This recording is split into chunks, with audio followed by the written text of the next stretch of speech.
Hi everyone, मेरा नाम है Seep Pahuja and I am biology educator in NEET UG category. आज के 15 मिनट सीरीज में हम लोग कवर करेंगे human health and disease in next 15 minutes. इस चैप्टर का डिटेल वन शॉट में पिन कर जा रही हूँ एंड मैंने इस तरीके से सारे बायो के चैप्टर्स 15 मिनट में कराए हैं, जिसका प्लेलिस्ट जो है वो नीचे पिंड है।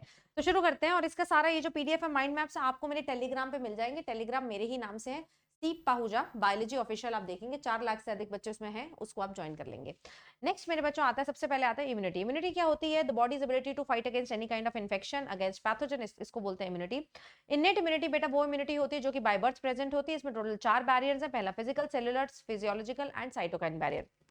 फिजिकल बैरियर में दो चीजें आती हैं, one is skin, second one is the mucus membrane of 3 systems, digestive system, respiratory system and urinogenital system. Then cellular barrier में आते हैं बेटा multiple type of cells, that is PMNL जिसको न्यूट्रोफिल्स बोलते हैं, monocytes, macrophytes, macrophages and NK cells. ये सब कैसे हेल्प करते हैं? With the help of phagocytosis मदद करते हैं पैथोजन को किल करने की। फिजियोलॉजिकल बैरियर में आते हैं बॉडी के सिक्रीशन, जैसे कि स्टमक के अंदर है एचसीएल, लाइसोजाइम है टीयर्स के अंदर, आपके सलाइवा के अंदर, ईयर वैक्स में सेरुमेन है। ये सब भी हेल्प करते हैं आपके पैथोजन को फाइट करने के लिए। And the last type of barrier is cytokine barrier. Cytokine barrier में आपके जो वायरल जो सेल्स हैं जिन पे वायरस ऑलरेडी अटैक कर चुका है, यानी कि वायरस इन्फेक्टेड सेल सिक्रीट करते हैं इंटरफेरॉन्स। एंड ये जो इंटरफेरॉन्स हैं ये नॉन इन्फेक्टेड सेल्स को बताते हैं कि भैया आसपास वायरस है, तुम लोग एंटीवायरल प्रोटीन जो है वो बना लो। ये हो गई आपकी इनेट इम्यूनिटी, ये सब में प्रेजेंट होती है, ठीक है। Next specific type of immunity is acquired immunity. Acquired immunity वो है जिसमें स्पेसिफिसिटी होती है, यानी कि हर पैथोजन के लिए अलग अलग है। इनेट इम्यूनिटी में ये नहीं था, डाइवर्सिटी है, बहुत सारी वैरायटी है। इसको बेटा समझ आती है सेल्फ और नॉन सेल्फ क्या, और इसकी मेमोरी बन सकती है। सबसे पहले इसमें आता है lymphoid organs, primary lymphoid organ and secondary lymphoid organ. Primary lymphoid organ में आपके पास आ जाते हैं B cell and T cell. यहाँ पर क्या होता है, origination of these cells, antigen specific बन जाते हैं, प्रोलिफरेट करते हैं, मैच्योर होते हैं। मैच्योरेशन भी यहीं पर होता है, ठीक है, मैच्योरेशन भी यहीं पर होता है। देन मेरे पास आते हैं secondary lymphoid organs. Secondary lymphoid organs में जाकर ये डिफरेंशिएट करते हैं, प्रोलिफरेट करते हैं एंड फाइट करते हैं। यहाँ पर फाइट करते हैं विद पैथोजन। पैथोजन के साथ ये यहाँ पर एक्चुअली में फाइट होता है। Example tonsils, lymph nodes, spleen, Peyer patches, MALT. Spleen जो है वो स्पेसिफिक किडनी शेप स्ट्रक्चर आपके स्टमक के पीछे सिचुएटेड है। ये क्या करता है, ब्लड बॉर्न एंटीजन को ट्रैप करेगा। एंड लिम्फ नोड्स जो है वो ट्रैप करते हैं from the local lymphoid, from the local lymph tissues, lymph में से या फिर टिश्यू फ्लूइड में से।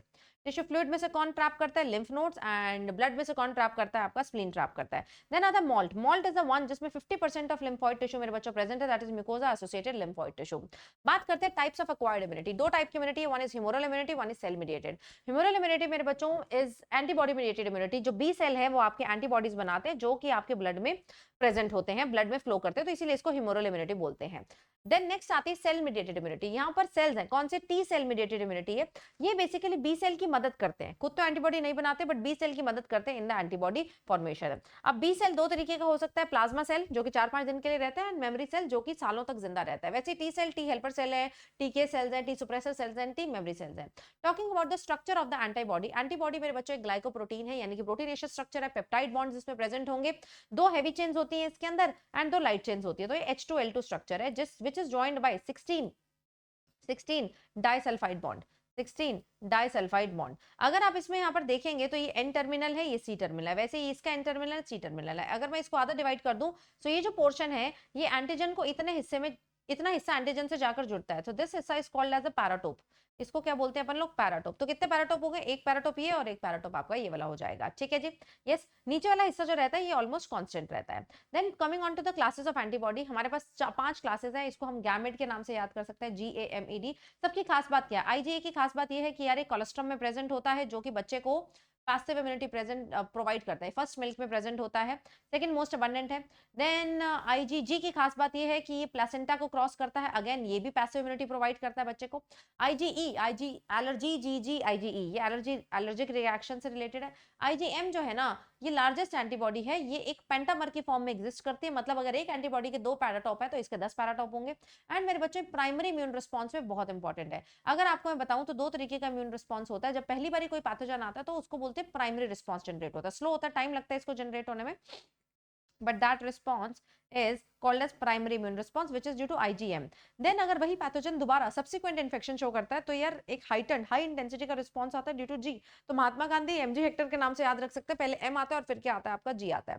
ओहो, ये मैंने आपको यही बताया था यहाँ पर, ठीक है। प्राइमरी इम्यून रिस्पॉन्स वीक होता है, लॉन्गर टाइम लेता है IgM की वजह से। सेकेंडरी इम्यून रिस्पॉन्स मेरे बच्चों कम समय में काफी हाइटेंड रिस्पॉन्स होता है। नेक्स्ट आता है active immunity, passive immunity. Active immunity वो होती है जब बॉडी के सेल्स आपके खुद से एंटीबॉडी बनाए।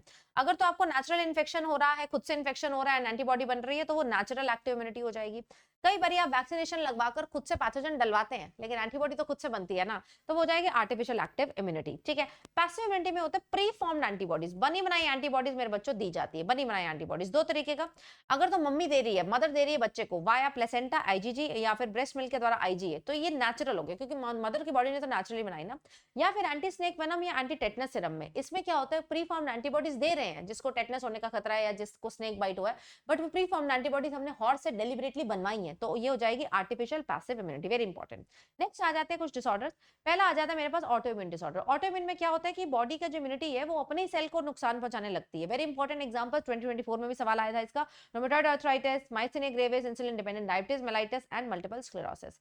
देन अपने पास आता है एलर्जी। एलर्जी होता है कि किसी सब्सटेंस एलर्जन के against hyper sensitive exaggerated immune response. ठीक है, ये इंडिविजुअल स्पेसिफिक होता है, कुछ लोग रिप्लाई करते हैं उसको, कुछ लोग नॉर्मल रहते हैं। The antibody responsible is IgE.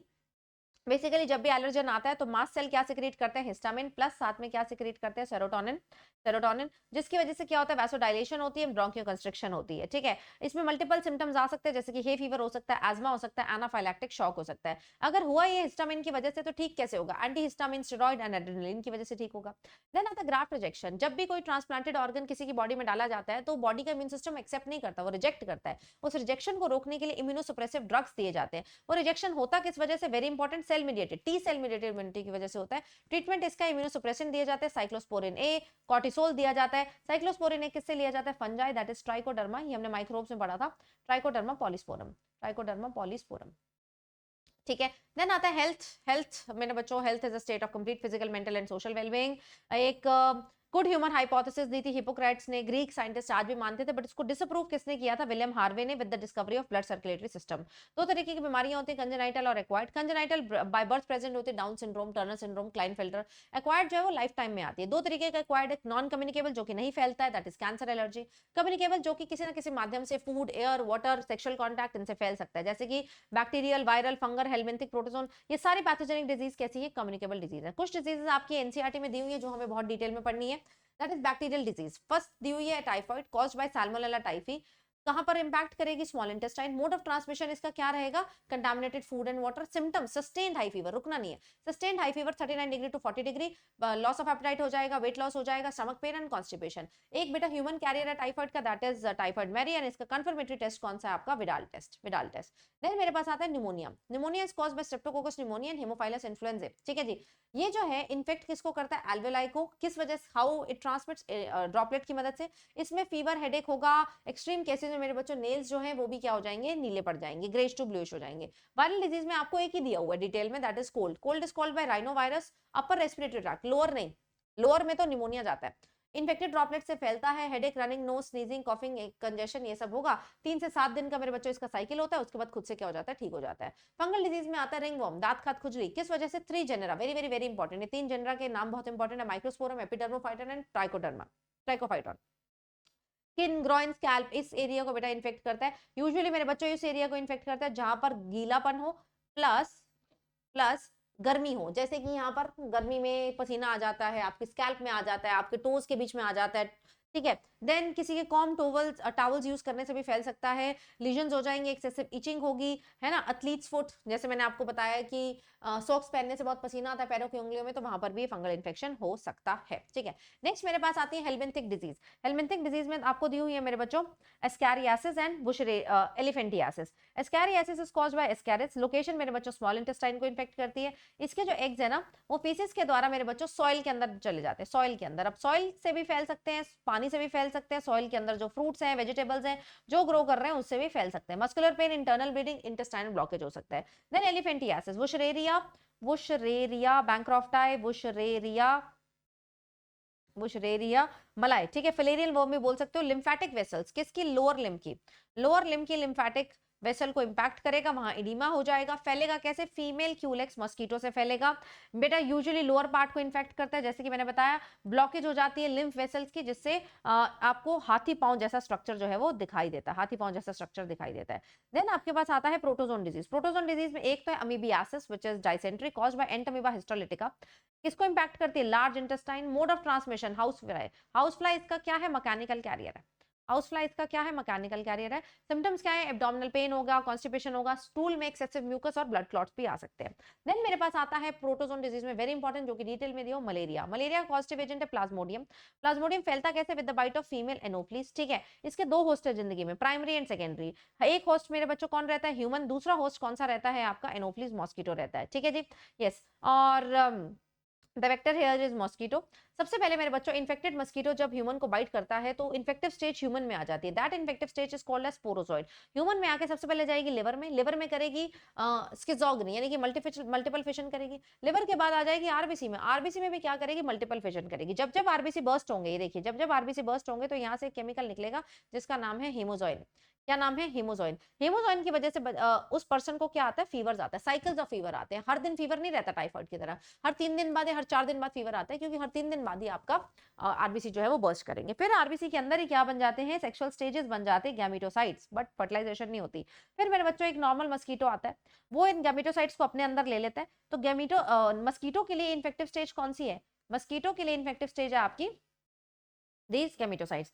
फिर गैमेटोसाइट मस्कीटो के अंदर जाकर मेरे बच्चों इसकी फर्टिलाइजेशन होती है, गट में जाइगोट बना, जाइगोट के बाद स्पोरोजोइड बने, स्पोरोजोइड कहाँ चले जाएंगे? सलाइवरी ग्लैंड में, एंड फिर जब भी किसी और को काटेगा बेटा the cycle will is going to repeat. Okay, next बीमारी हमारे पास कौन सी आती है? AIDS. AIDS is acquired immunodeficiency syndrome caused by HIV, human immunodeficiency virus. ठीक है, ये कंजेनाइटल डिसऑर्डर नहीं है, कंजेनाइटल डिसऑर्डर नहीं है क्योंकि एक्वायर्ड है। इसमें कौन सा सिस्टम इन्फेक्टेड होता है? Immune system. सिंड्रोम मतलब मल्टीपल टाइप के सिम्टम्स आते हैं। फर्स्ट केस कब आया था? 1981 में यूएस में। ठीक है, कैसे फैलता है? Sexual intercourse with the infected person, mother to child हो सकता है, ब्लड ट्रांसफ्यूजन से हो सकता है, इन्फेक्टेड नीडल सिरिंजेस यूज करने से हो सकता है। ये जो एचआईवी है ये मेरे बच्चों आया बॉडी में। बॉडी में एनिमल सेल, कौन से सेल की बात करिए? मैक्रोफाज। मैक्रोफाज को जाकर इन्फेक्ट करेगा, अपने आरएनए देगा, आरएनए से ये लोग क्या बना लेंगे? डीएनए बना लेंगे मैक्रोफाज के अंदर बाय यूजिंग रिवर्स ट्रांसक्रिप्टेज, इसके पास होता है। देन मेरे बच्चों डीएनए जो है वो होस्ट के साथ डीएनए के साथ इंटीग्रेट कर देगा, एंड जब होस्ट का डीएनए रेप्लिकेट करेगा ये भी करेगा, तो बहुत सारे वायरसेस न्यू बन जाएंगे यहाँ पर। क्या मैक्रोफाज मरता है इस केस में? नहीं, वो मरता नहीं है। ये तो किसकी तरह एक्ट करता है? फैक्ट्री की तरह एक्ट करता है। सो एचआईवी की फैक्ट्री कौन है मेरे बच्चों? मैक्रोफाज। फिर ये कौन से सेल को अटैक करता है? T cell, T helper cell basically. And T helper cell का नंबर क्या हो जाता है?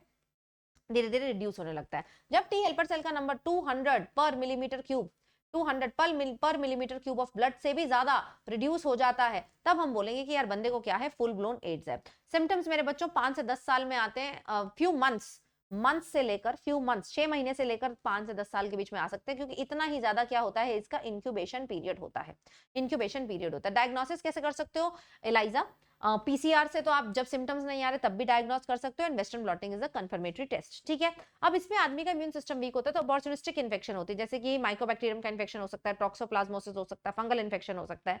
अब यार एड्स का कोई क्योर नहीं है, it can only be prevented.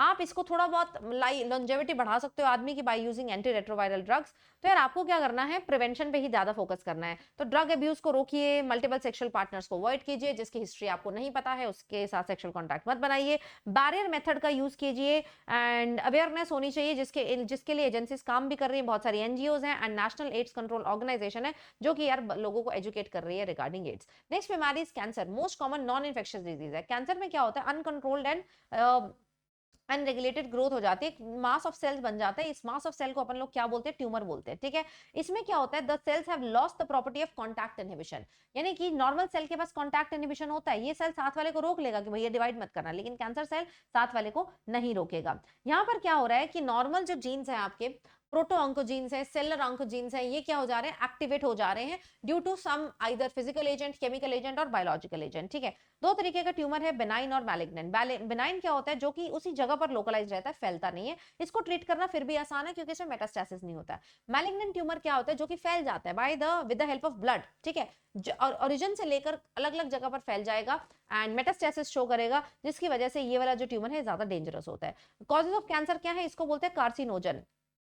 Carcinogen physical agent हो सकते हैं जैसे कि X rays, gamma rays, ionising radiation, non ionising radiation, chemical agent tobacco, coal tar, ये सब हो सकता है। बायोलॉजिकल एजेंट वायरसेस हो सकते हैं जो कि ऑन्कोजीन्स को क्या करते हैं, एक्टिवेट कर देते हैं। इनके पास क्या होता है, वायरल ऑन्कोजीन्स होते हैं, वायरल ऑन्कोजीन्स होते हैं जो कि कैंसर कॉजिंग हो सकते हैं। डिटेक्शन कैसे करेंगे, बायोप्सी कर सकते हो, हिस्टोपैथोलॉजी स्टडी करोगे, गिनोगे नंबर ऑफ सेल नॉर्मल है नहीं, ब्लड टेस्ट कर सकते हो and you can count the number of cells, bone marrow testing कर सकते हो, सीटी स्कैन कर सकते हो जो कि एक्सरे को यूज करता है, एमआरआई को यूज कर सकते हो जो कि मैग्नेटिक फील्ड को यूज करते हैं, साथ में यूवी रेस को भी यूज करते हैं मैग्नेटिक फील्ड को, एंड एंटीबॉडी टेस्टिंग कर सकते हो, हरसेप्टिन का टेस्ट कर सकते हो, हरसेप्टिन, ठीक है, which is the antibody against cancer antigen.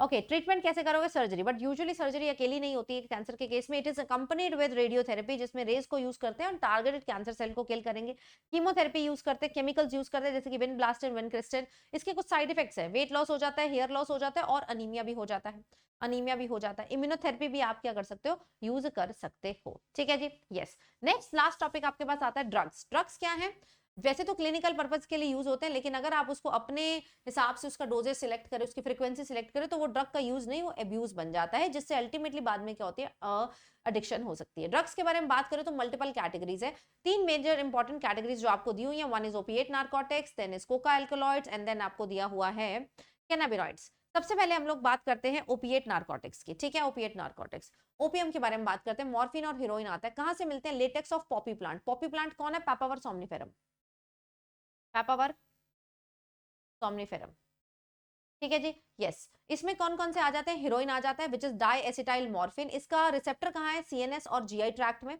इसको कैसे लिया जाता है, इंट्रावेनसली या फिर स्नॉट किया जाएगा। हीरोइन को और क्या बोला जाता है, स्मैक बोला जाता है, ठीक है। ये क्या है, एक डिप्रेसेंट है, बॉडी के फंक्शन को स्लो डाउन करता है। क्या करता है, बॉडी के फंक्शन को स्लो डाउन करता है। ये मेरे बच्चों क्या है, आपका पॉपी प्लांट। देन आपके पास कौन से आते हैं, Coca alkaloid and cocaine.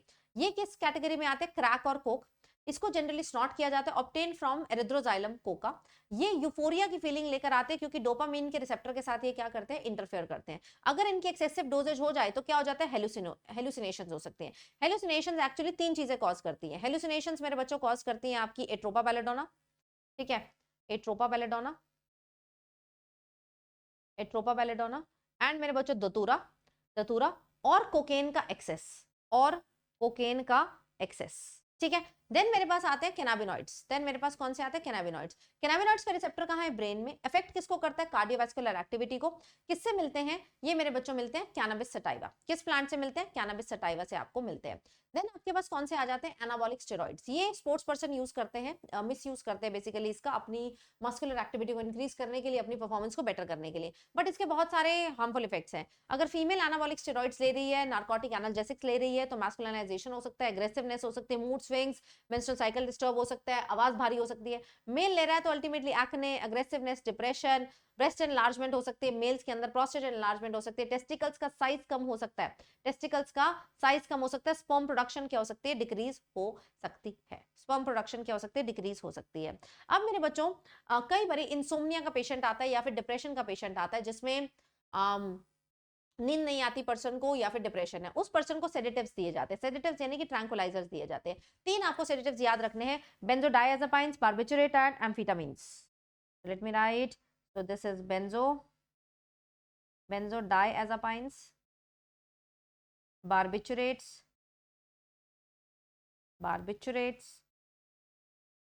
benzodiazepines, barbiturates and amphetamines, ठीक है। ये इंसोम्निया और आपके डिप्रेशन वाले पेशेंट को देना है, याद रखना है ये चीज, ठीक है। अगर मान लीजिए सर्जरी हो रही है, पोस्ट सर्जरी में क्या दिया जाता है जिससे नींद भी आती है और थोड़ा पेन भी कम होता है, मॉर्फिन, मॉर्फिन दी जाती है पोस्ट सर्जिकल ट्रीटमेंट में। देन अपने पास आता है टबैको। टबैको को बेटा खा भी सकते हो, स्मोक भी कर सकते हो, स्नफ भी कर सकते हो। इसमें अल्कलॉइड प्रेजेंट है, दिस अल्कलॉइड इज निकोटीन। ये क्या करता है, एपिनेफ्रिन और नॉर एपिनेफ्रिन का अमाउंट बढ़ा देगा, हार्ट रेट बढ़ जाएगा, एंड मेरे बच्चों कार्बन मोनोऑक्साइड का अमाउंट भी क्या हो जाएगा, बॉडी में बढ़ जाएगा। देन अल्कोहल, अल्कोहल क्या करता है मेरे बच्चों, सीएनएस को डिप्रेस करता है, सेरिबेलम को इंपैक्ट करता है, प्रेगनेंसी के वक्त लिया जाए तो और ज्यादा खतरनाक है, फीटल अल्कोहल सिंड्रोम हो सकता है, लिवर में क्या कर सकता है, सिरोसिस करता है। अब कैसे प्रिवेंट करोगे मेरे बच्चों, अनड्यू प्रेशर को अवॉइड करिए, मेडिकल हेल्प लीजिए, education and signs, look for the danger signs which are there, ठीक है जी। so with this we are done with the whole chapter human health and disease। 3 से 4 question बनेंगे, बहुत easy chapter है। अगर आपको ये वीडियो अच्छा लगा तो सेशन को लाइक जरूर करें एंड एक कमेंट जरूर छोड़ के जाना whether it is helping you or not। thank you so much guys।